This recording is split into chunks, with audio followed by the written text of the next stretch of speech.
ওম শান্তি। আজ 25/11/2023 প্রাত মুরলি। বাবা আজ বলেছেন, মিষ্টি বাচ্চারা জ্ঞানের বুলবুল পাখি হয়ে সারাদিন জ্ঞানের কথা বলতে থাকো, তাহলে লৌকিক ও পারলৌকিক মাতা পিতাকে প্রত্যক্ষ করাতে পারবে। আজকের প্রশ্ন, কথায় আছে নিজের ভাঙ নিজে পেশায় করলে, অর্থাৎ জ্ঞানের মনন চিন্তন করলে নেশা চড়ে। এর অর্থ কি? উত্তর, নিজের সামগ্রী নিজে পেশায় করতে থাকা অর্থাৎ বুদ্ধিযোগ চারিদিকে না ঘুরিয়ে এক বাবাকে স্মরণ করা। একমাত্র বাবা স্মরণে থাকলে নেশা বাড়বে, কিন্তু এতেই দেহ অভিমান বিঘ্ন সৃষ্টি করে। শরীর একটু অসুস্থ হলেই অস্থির হয়ে যায়। বন্ধু আত্মীয় স্বজন স্মরণে আসে, তাই নেশা বাড়ে না। যোগে থাকলে তো ব্যথাও কমে যাবে। গীত, তুমি রাত কাটালে ঘুমিয়ে আর দিন কাটালে খেয়ে, অমূল্য এ মানব জনম ব্যর্থ চলে যায়। ওম শান্তি। এইসব কথা শাস্ত্রেও লেখা আছে। একে অপরকে বোঝানো হয়। অনেক রকমের মতামত গুরুরা প্রদান করে থাকেন। অনেক ভালো ভালো ভক্তরা কুঠিতে বসে একটি গৌমুখের ন্যায় কাপড়ের মধ্যে হাত রেখে মালা জপ করতে থাকে। এও হলো ফ্যাশন, শেখানো হয়েছে। এবারে বাবা বলেন, এই সব ত্যাগ করো। আত্মাকে তো বাবাকে স্মরণ করতে হবে, এর জন্য মালা জপ করার ব্যাপারই নেই। সবচেয়ে ভালো গান হলো শিবায় নম গান। এতেই বোঝানো হয় তুমি হলে মাতা পিতা, ভগবানকেই রচয়িতা পিতা বলা হয়। এবারে রচয়িতা বলা হয়, তো তিনি কি রচনা করেছেন? নিশ্চয়ই সে কথা সবাই বুঝতে পারে যে নূতন দুনিয়ার রচনা করেছেন। গায়নও আছে, তুমি মাতা পিতা, আমরা সন্তান তোমার। তো প্রথম কথা হলো, ঈশ্বর হলেন সকলের পিতা। ফাদার আছেন, তো মাদারও অবশ্যই থাকবেন। মাদার ব্যতীত ক্রিয়েট করা সম্ভব নয়। শুধু এই কথা কেউ জানে না যে ক্রিয়েট করেন কিভাবে। দ্বিতীয় কথা হলো, নিজেদের মধ্যে সবাই হলো ভাই বোন। তৃতীয়ত, সৃষ্টি রচনা অবশ্যই পিতা করেছেন। আমরা সন্তান ছিলাম, পুনরায় এখন হয়েছি। 84 জন্মের চক্র পূর্ণ করে আবার মাতা পিতার স্মরণে এসেছি। ভক্তিমার্গে যার গায়ন আছে, মাতা পিতা সৃষ্টি রচনা করেন, তার সন্তান হলে নিশ্চয়ই অগাধ সুখের প্রাপ্তি হবে। এইসব কেউ জানে না যে পরমাত্মা আমাদের মাতা পিতাও হয়ে থাকেন, টিচারও হয়ে থাকেন, সদ্গুরুও হন। আমরা হলাম ব্রহ্মার সন্তান, নিজেদের মধ্যে ভাই বোন হই। বলাও হয় ব্রহ্মা কুমার কুমারী, তাদেরও রচনা করেন তিনি। অগাধ সুখের প্রাপ্তির জন্য মাতা পিতার কাছে রাজযোগের শিক্ষা গ্রহণ করি। অগাধ সুখের প্রাপ্তি তখন হয় যখন আমরা দুঃখে থাকি। এমন নয় যে ভবিষ্যতে সুখের সময়ে এসে শিক্ষা দেবেন। যখন আমরা দুঃখে থাকি, তখন আমাদের সুখের জগতে প্রবেশ করার শিক্ষা প্রাপ্ত হয়। তিনি হলেন মাতা পিতা, এসে সুখ প্রদান করেন। অ্যাডাম এবং ইভ তো সুপ্রসিদ্ধ, তারাও অবশ্যই ভগবানের সন্তান ছিলেন। তাহলে ভগবান বা গডকে? একথা বাচ্চারা তো জানে যে বাবা যে নলেজ প্রদান করেন সেটি হলো সব ধর্মের মানুষদের জন্য। সম্পূর্ণ দুনিয়ার বুদ্ধিযোগ পিতার সঙ্গে বিচ্ছিন্ন হয়েছে। মায়া ভূত বুদ্ধিযোগ পিতার সঙ্গে যুক্ত করতে দেয় না, আরও বুদ্ধিযোগ বিচ্ছিন্ন করে দেয়। বাবা এসে ভূতকে পরাজিত করতে শেখান। আজকাল দুনিয়ার ঋদ্ধি সিদ্ধি সম্পন্ন এমন অনেকেই আছে। এটি হলো ভূতের দুনিয়া। কাম বিকার রূপী ভূত একে অপরকে আদি মধ্য অন্ত দুঃখ দেয়। একে অপরকে দুঃখ দেওয়া হলো ভূতের কাজ। সত্যযুগে ভূত থাকে না, সুতরাং এই কথাও বোঝানো হয়েছে। গোস্ট নামটি বাইবেলে আছে। রাবণ অর্থাৎ গোস্ট বা ভূত, এটি হলো ভূতের রাজ্য। সত্যযুগে রাম রাজ্যে ভূত থাকে না, সেখানে থাকে অসীম সুখ। ওম নমঃ শিবায় গানটি হলো খুব ভালো। শিব হলেন মাতা পিতা, ব্রহ্মা বিষ্ণু শঙ্করকে মাতা পিতা বলা হবে না, শিবকেই ফাদার বলা হবে। অ্যাডাম ইভ অর্থাৎ ব্রহ্মা সরস্বতী এখানে আছেন। খ্রিস্টানরা গডফাদারের কাছে প্রার্থনা করে। এই ভারত তো হলো মাতা পিতার গ্রাম, তাদের জন্মই হয় এখানে। অতএব বোঝাতে হবে তোমরা মাতা পিতা গায়ন করে থাকো, তাহলে তোমরা নিজেদের মধ্যে ভাই বোন হলে, তাই না? প্রজাপিতা ব্রহ্মার দ্বারা রচনা করেন, তিনি তো অ্যাডাপ্ট করেন। সরস্বতীও অ্যাডাপ্ট হয়েছেন, প্রজাপিতা ব্রহ্মা অ্যাডাপ্ট করেছেন। তবে তো এত সংখ্যায় ব্রহ্মা কুমার কুমারী আছে। শিব বাবা অ্যাডাপ্ট করাতে থাকেন। নতুন সৃষ্টি রচনা ব্রহ্মার দ্বারাই হয়। বোঝানোর জন্য অনেক যুক্তি চাই, কিন্তু সম্পূর্ণ তো বোঝায় না। বাবা অনেকবার বুঝিয়েছেন, এই শিবায় নম গানটি সর্বত্র বাজাও। আমরা মাতা পিতার সন্তান হই কিভাবে, বসে সেসব বোঝাও। ব্রহ্মা দ্বারা নতুন সৃষ্টি রচনা হয়েছিল। এখন কলিযুগের শেষ সময়, পুনরায় সত্যযুগ স্থাপনা করা হচ্ছে। বুদ্ধিতে ধারণা করতে হবে। নলেজ খুব সহজ। মায়ার ঝড় জ্ঞান যোগে স্থির থাকতে দেয় না, বুদ্ধি ঘুরে যায়। সর্বদা বোঝাতে হবে ভগবান রচয়িতা হলেন সবার এক, ফাদার তো সবাই বলবে, তাই না? তিনি হলেন নিরাকার, জন্ম মরণ রহিত।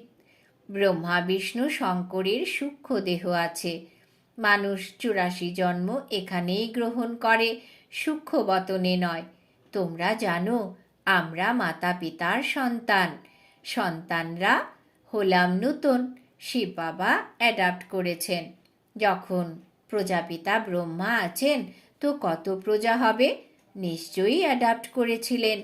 ব্রহ্মাকে বহু ভুজাধারী দেখানো হয়, অর্থ তো কিছুই বোঝে না। যেসব চিত্রগুলো আছে অথবা শাস্ত্র ইত্যাদি আছে, এই সবই হলো ড্রামার উপর আধারিত। এক সময় ব্রহ্মার দিন ছিল, তারপর ভক্তিমার্গ আরম্ভ হয়েছে, সেটি চলে আসছে। এই রাজযোগ বাবা এসে শেখান, সে কথা স্মরণে থাকা উচিত। বলা হয় যে জ্ঞানের মনন চিন্তন করলে নেশা চড়ে, কিন্তু বুদ্ধিযোগ বাবার সঙ্গে যুক্ত থাকতে হবে।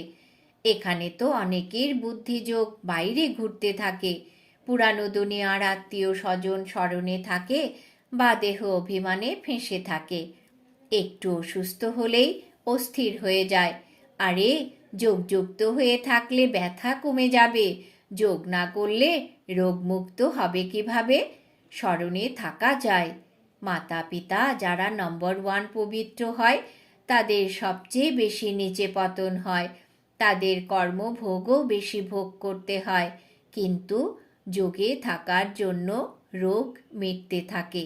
না হলে এদের সবচেয়ে বেশি ভোগ করতে হয়, কিন্তু যোগ বলের দ্বারা দুঃখ দূর হয় এবং অনেক খুশিতে থাকে। বাবার কাছে আমরা স্বর্গের অসীম সুখ প্রাপ্ত করি। অনেক বাচ্চারা নিজেদের আত্মা ভাবে না, সারাদিন দেহবোধে থাকে।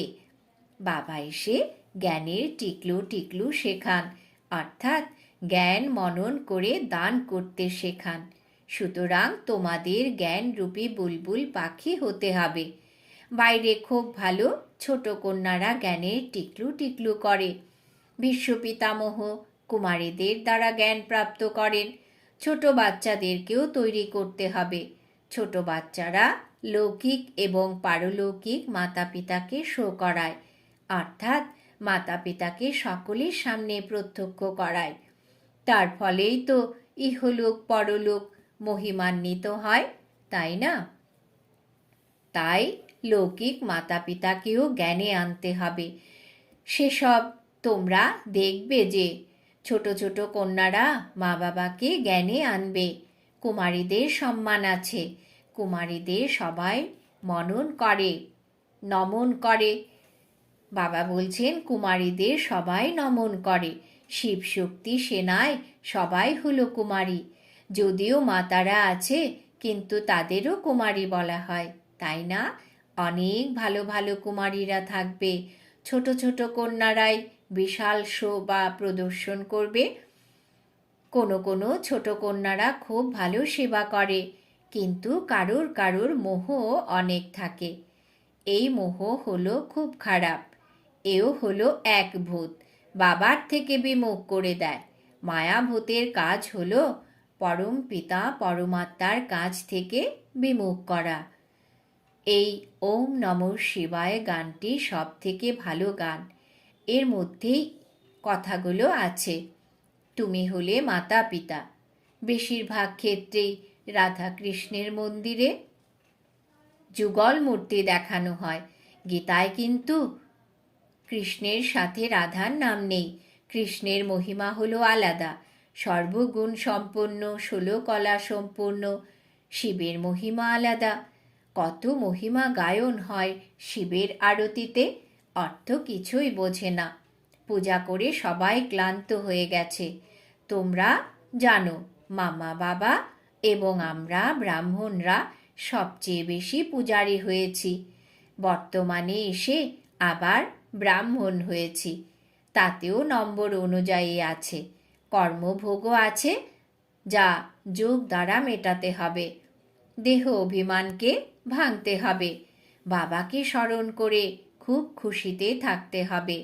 মাতা পিতার কাছে আমরা গহন সুখ প্রাপ্ত করি। এই ব্রহ্মা বলবেন বাবার কাছে আমরা বর্ষা প্রাপ্ত করি। বাবা আমার দেহরূপী রথ লোনে নিয়েছেন। এবার বাবা এই রথের খেয়াল তো রাখবেন। প্রথমে ভাবতাম আমি আত্মা এই রথকে খাওয়াই, এটা তো রথ, তাই না?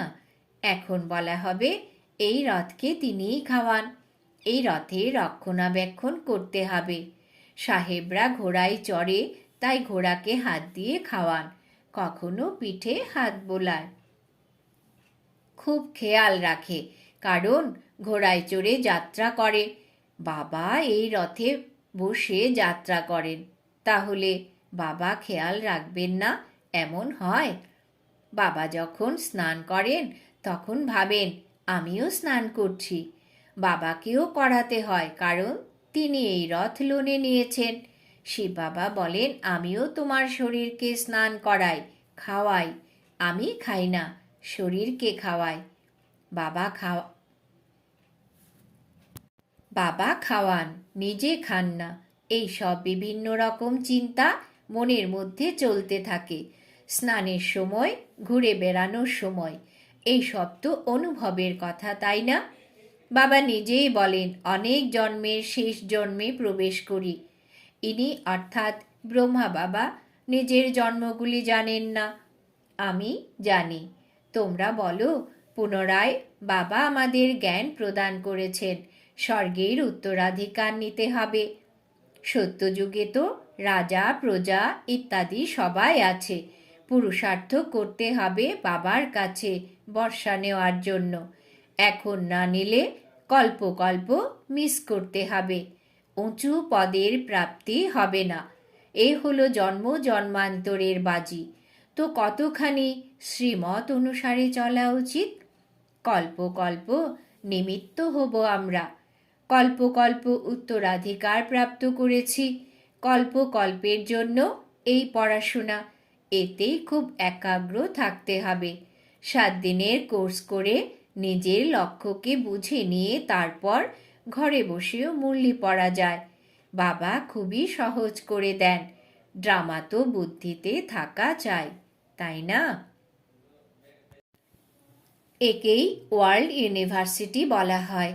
তো যেখানেই যাও না কেন, তা সেটা আমেরিকাই হোক না কেন, বাবার থেকে বর্ষা নিতে পারো। শুধু 7 দিনের কোর্স করে ধারণা পাকা করে যাও। ভগবানের বাচ্চারা তো হলে ভাই বোন, তাই না? প্রজাপিতা হলেন ব্রহ্মা, তাই তার সব সন্তানরা হলো ভাই বোন। অবশ্য গৃহস্থে থেকে নিজেদের মধ্যে ভাই বোন রূপে থাকলে পবিত্র থাকতে পারবে। খুব সহজ। আচ্ছা, মিষ্টি মিষ্টি হারানিধি বাচ্চাদের প্রতি মাতা পিতা বাপ দাদার স্মরণের স্নেহ সুমন আর সুপ্রভাত। আত্মাদের পিতা তার আত্মারূপী বাচ্চাদেরকে জানাচ্ছেন নমস্কার। আমরা আত্মারূপী বাচ্চারা আমাদের মাতা পিতা বাপ দাদাকে জানাই স্মরণের স্নেহ সুমন সুপ্রভাত নমস্কার।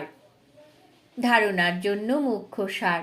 1 নম্বর, নিজেকে মায়ারূপী ঘোস্ট অর্থাৎ ভূতের হাত থেকে রক্ষা করতে জ্ঞানে যোগে তৎপর থাকতে হবে। মোহরূপী ভূতকে ত্যাগ করে বাবাকে শো করাতে হবে। জ্ঞানের টিকলু টিকলু করতে হবে। 2 নম্বর, পড়াশোনায় সম্পূর্ণ একাগ্র হয়ে বাবার থেকে উত্তরাধিকার প্রাপ্ত করতে হবে। কল্পকল্পের এই বাজি কোনো মতে হারানো চলবে না। বরদান। বাবাজ বরদান দিয়েছেন সময় অনুযায়ী রূপ বসন্ত অর্থাৎ জ্ঞানী ও যোগী তু আত্মা হওয়া স্বশাসক ভব। সময় অনুযায়ী রূপ বসন্ত অর্থাৎ জ্ঞানী ও যোগী তু আত্মা হওয়া স্বশাসক ভব। ব্যাখ্যা, যে স্বশাসক সে যখন ইচ্ছে রূপ হয়ে যায়, আবার যখন ইচ্ছে বসন্ত হয়ে যায়। দুটি স্থিতি সেকেন্ডে তৈরি করে নিতে পারে। এমন নয় যে হতে চাইছে রূপ আর স্মরণে আসছে জ্ঞানের কথা, সেকেন্ডেরও কম সময়ে যেন ফুল স্টপ লেগে যায়। পাওয়ারফুল ব্রেকের কাজ হলো যেখানে ব্রেক লাগাতে চাও সেখানে লাগবে। এর জন্য প্র্যাকটিস করো যে সময়ে যে বিধির দ্বারা যেখানে মন বুদ্ধি লাগাতে চাও সেখানেই যোগযুক্ত হয়ে যাবে। এইরকম কন্ট্রোলিং বা রুলিং পাওয়ার থাকবে। স্লোগান, শান্তি দূত হলো সে যে হট্টগোল করা আত্মাকেও শান্তির উপহার প্রদান করে। শান্তি দূত হলো সে যে হট্টগোল করা আত্মাকেও শান্তির উপহার প্রদান করে। আজকের সমান আমি জ্ঞানী ও যোগী তু আত্মা। এখন রয়েছে মাতেশ্বরীজির মধুর মহাবাক্য। আজকের বিষয় মনুষ্য আত্মাদের পরমাত্মার প্রতি প্রার্থনা আর প্রাপ্তি। তুমি মাতা পিতা, আমরা বালক তোমার, তোমার কৃপাতেই গহন সুখ অনুভূত হয়। এই মহিমা কাকে উদ্দেশ্য করে গাওয়া হয়েছে? অবশ্যই পরমাত্মার উদ্দেশ্যে গায়ন করা হয়েছে। কারণ পরমাত্মা স্বয়ং মাতা পিতা রূপে এসে এই সৃষ্টিকে অসীম সুখ প্রদান করেন। নিশ্চয়ই পরমাত্মা কোনো সময়ে সুখের সৃষ্টি তৈরি করেছিলেন, তাই তো ওনাকে মাতা পিতা বলা হয়। কিন্তু মানুষ তো সেসব জানে না যে সুখ কী জিনিস। যখন এই সৃষ্টিতে অসীম সুখ ছিল তখন সৃষ্টিতে শান্তি ছিল, কিন্তু এখন সেই সুখ নেই। যদিও মানুষের ইচ্ছা থাকে সেই সুখ প্রাপ্তির, তখন কেউ ধন সম্পদ চায়, কেউ সন্তান চায়, কেউ আবার এমনও চায় যে আমি যেন পতিব্রতা নারী হই, সদা সৌভাগ্যবতী হই। ইচ্ছা তো সুখেরই থাকে, তাই না? অতএব পরমাত্মা কোনো সময়ে তাদের ইচ্ছা তো অবশ্যই পূরণ করবেন। তাই সত্যযুগের সময় যখন সৃষ্টিতে স্বর্গ থাকে তখন সদা সুখ থাকে। সেখানে যেখানে স্ত্রী কখনো বিধবা হয় না, অর্থাৎ সেই ইচ্ছা সত্যযুগে পূর্ণ হয়, যেখানে অপার সুখ থাকে। বাকি এই সময় তো হলো কলিযুগ। এই সময়ে মানুষ তো দুঃখই ভোগ করে। আচ্ছা, ওম শান্তি।